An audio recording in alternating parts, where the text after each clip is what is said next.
лева, уточни кмета Симеонов. Хората в Лъки са силно обезпокоени заради прогнозите за обилни дъждове през уикенда и се надяват на свежа помощ от държавата.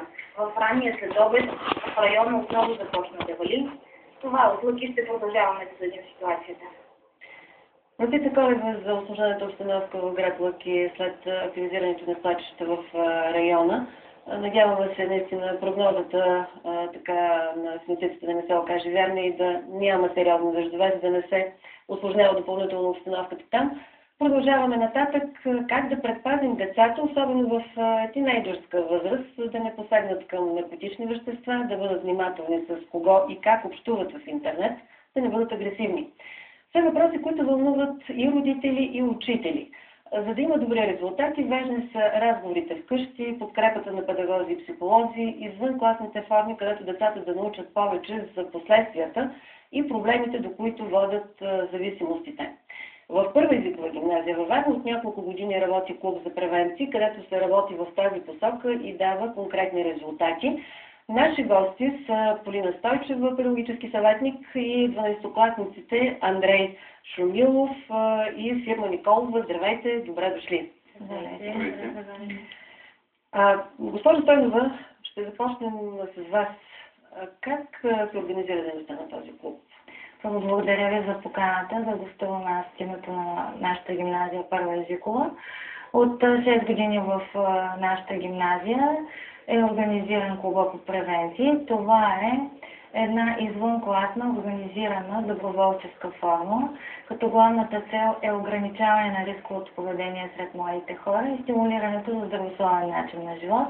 Това е доброволческа форма, в която се записват деца, които имат интерес към социалната работа, желаят да бъдат полезни на своите връстници и искат да се включат в такива инициативи.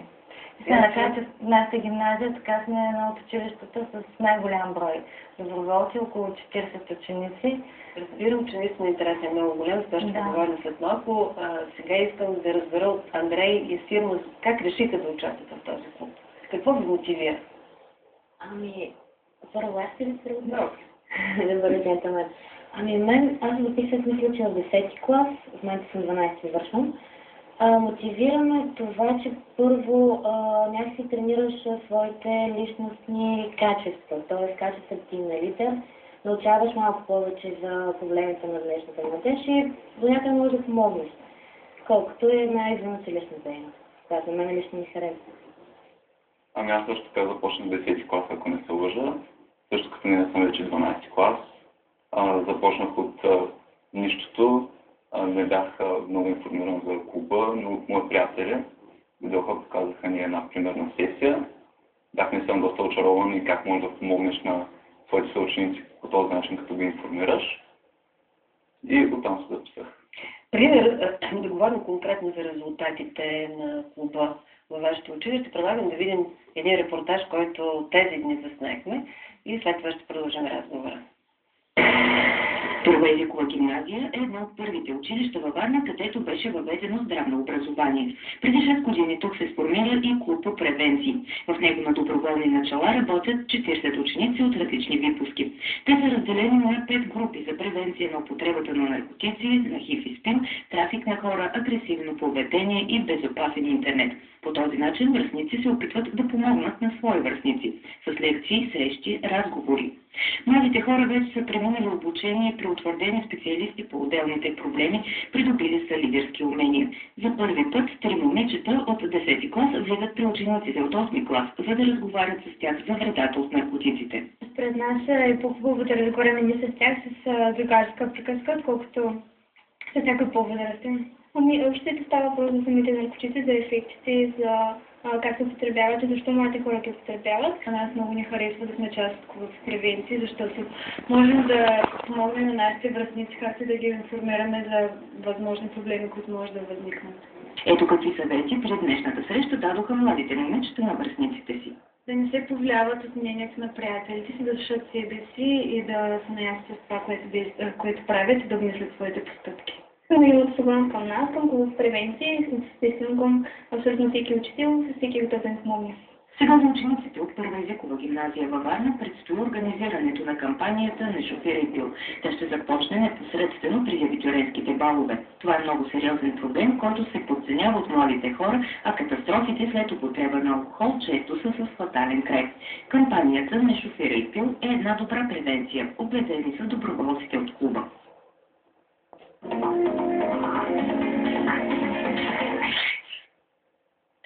Също Танова видяхме. Кажете, склонни ли са децата да споделят в този клуб, да говорят открито по проблемите? За тези 6 години какви са вашите наблюдения? Дори могат ли да се признаят някои от тях, че са опитвали дори наркотици? Имате ли такива случаи? Най-хубавото в този клуб е, че наистина има една много голяма доверителност, където децата могат да споделят спокойно това, което са преживели, на това, което са присъствали и са били свидетели, и това, което ги вълнува. Нашата гимназия не е някакъв изолиран остров, в който не се случват всичките тези рискови поведения. Аз смятам, че няма училище въобще в света, в което да не съществува такава експериментална употреба или да има предизвикателства, пред които да се изправят моите хора. Нашата задача е ние да можем да им кажем всички последствия, които могат да бъдат достигнати, нали, ако те употребяват наркотични вещества, ако така общуват в интернет без да са наясно докъде и колко могат да разкрият своя профил и да дадат информация. Трафика на хора, какво може да се случи. Трафика на хора, тъй като днешните млади хора са изключително мобилни, те много пътуват, запознават се с различни хора от различни националности и трябва да бъдат много предпазливи. Така че аз наистина виждам в течение на годините много голяма полза от работата ни в клуба в превенции. И за мен това е една мисия, една много отговорна задача, пред която ние сме изправени, за да могат моите хора да виждат в нас съмишленици, с които да споделят това, което ги вълнува. Вие, като млади хора в този клуб, какво научихте за тези 2 години, откакто сте членове на клуба в превенции? Андрей? Аз научих първо езика на тялото, може би. След това да говорим пред публика, как начин да се държим, как да изказваме, да им въздействаме, също така да ги отворим. Преди обаче да започнеш да се обучаваш като човек, който ще обучава своя връстници, за тази програма ще поговорим след малко, тъй като в този клуб вие работите по тази програма "Връстник обучава връстник". Ти самия какво научи в този клуб? За агресивното поведение, за това, че така не бива, не трябва да се подвеждат младите хора да опитват дрога. Научих точно много полезна информация по различните проблеми. Трафик на хора или безопасен интернет. Как ще се пазиш, ако се наложи, пътувайки, че се случи нещо такова, някой се опита да ти предложи дрога или пък така разкриеш профила си, където не трябва в интернет? Знаеш ли какъв е начин да се предпазиш? Аз вече съм научил този начин, съм се скрил моя профил да бъде само активен за моите приятели, които съм ги приел и по този начин да поддържам някаква разстояние между опасните хора и мен. Също така за наркотиците, аз съм достатъчно вече неясен човек как въздействат те. Как въздействат? Какво сте научили? Как въздействат? Какви са последствията? Може би сигурно, ако иска тук да помогне да се включи. Как въздействат, но всеки може би по някакъв различен начин, но това е, че оставя своето отражение. Това, което съм научила, че един път наистина имала съм случай, запознавала съм се с подобни неща и те са около мен и навсякъде около нас.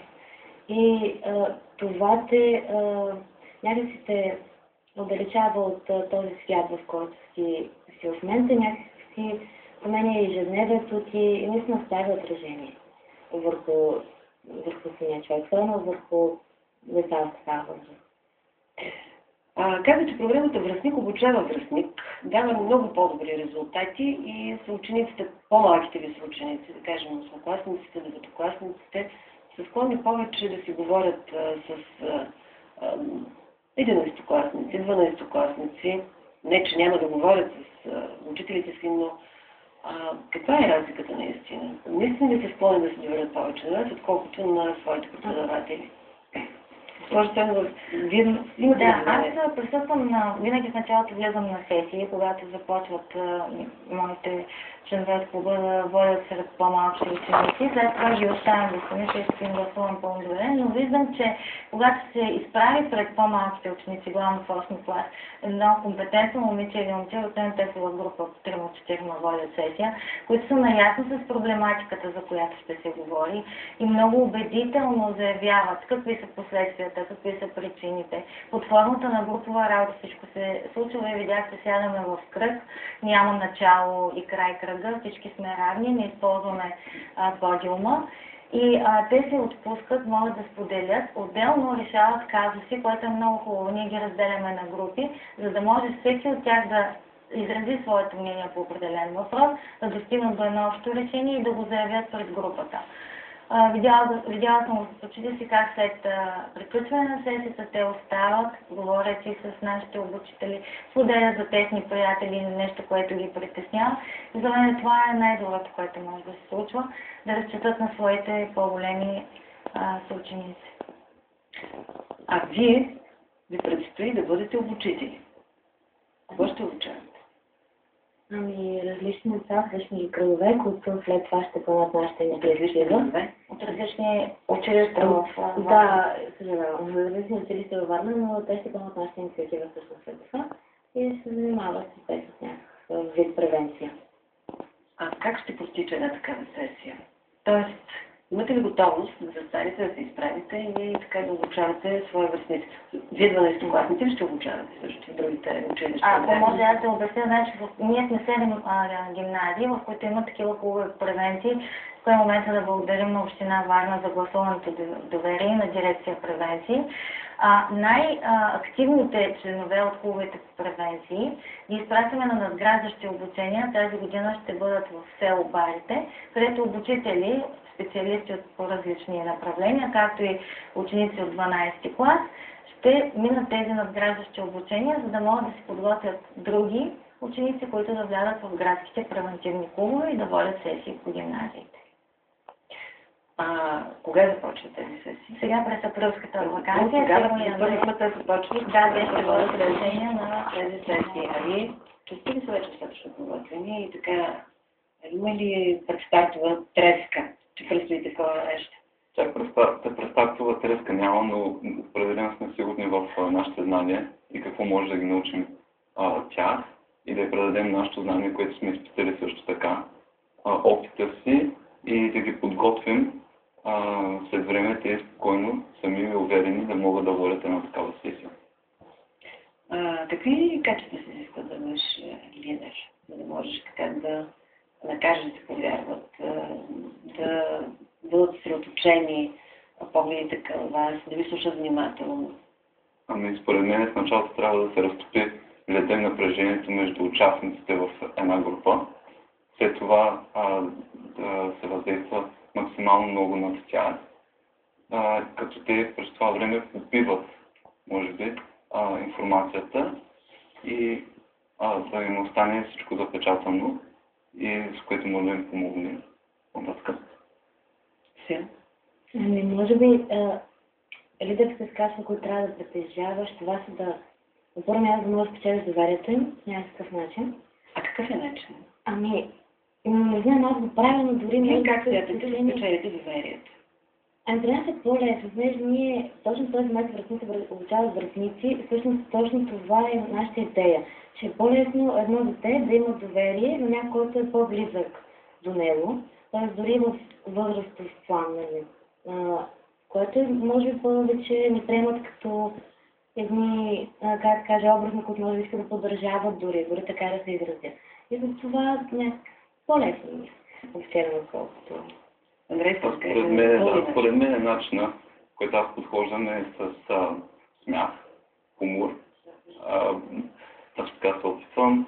Какво разказвате си, анекдоти или случки весели в училище? Комични неща се получават, някой казва нещо, друг чул друго и става един вид като, да кажем, развален телефон и някой направи. Всъщност това е разчупването на леда с съучениците, дето вие започвате да говорите за сериозните. Да, и по време на самото говорене отново се стараем това да направим. Ние първо принцип на всяка сесия имаме една игра, която си избираме, въвеждаща, която точно това е нейното предназначение да разчупи този лед, да може да ни сближи малко, както нас с тях, така и те помежду си, ако са 8 клас не се познават толкова добре и децата получават. Извън късните форми са най-добрият начин да накараме децата да се интересуват за тези сериозни проблеми, които все пак така ги заобикалят, госпожо Стойник. Това е един от начините. Другото, което за мен е много важно, е достъпа до изкуството. Младият човек задължително да се занимава с спорт, т.е. той да е ангажиран с приятни, смислени дейности и много се радвам, че вече във Варна и в частност в гимназията, в която аз работя, виждам, че доброволчеството все повече набира сили. Само много ме радва, защото няма нищо по-хубаво един млад човек да е съпричастен към болката, към страданието, да се научи да помага. И за мен е тази извънкласна форма клуб превенции, точно на това ги учи, да се включват в градски кампании, да организират правоспособни предстоят да правим в момента. Това е, може би, момента да кажем за кампанията, която предстои. Ние чухме и в репортажа. Вече доста години стана. Организираме кампания "Не шофирай пил". Това е с съдействието и помощта на община Варна и дирекция превенции. Всеки абитуриент получава 1 гривна. "Не шофирай пил".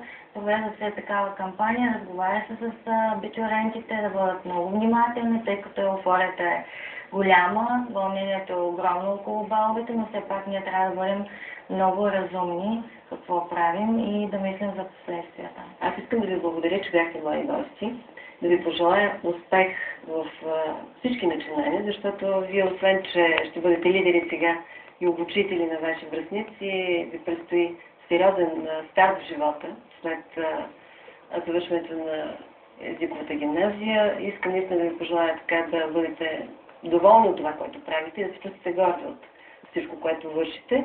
А ние продължаваме